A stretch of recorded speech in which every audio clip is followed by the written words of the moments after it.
नमस्कार प्रेक्षकांनो, लग्नानंतर होईलच प्रेम या सिरियलच्या एपिसोडच्या आपण आजचा रिव्ह्यू ऐकणार आहोत.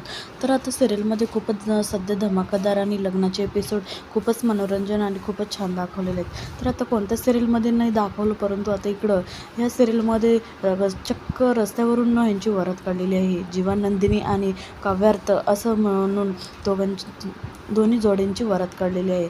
तर आता हे दोघे खूपच डान्स धमाल आणि खूपच गाणे म्युझिक छानच असं दाखवलेलं आहे. तर आता प्रेक्षकांनो, सगळं तर आनंदात पार पडलेलं आहे, परंतु आता पुढे जाऊन रम्या काय करेल हे पाहणं खूपच जास्त इंटरेस्टिंग राहणार आहे. तर अशा सिरियलचे एपिसोडची रिव्ह्यू ऐकण्यासाठी चॅनल नक्की सबस्क्राईब करा. तोपर्यंत भेटूया अशाच नवीन एका एपिसोडसोबत. तोपर्यंत धन्यवाद.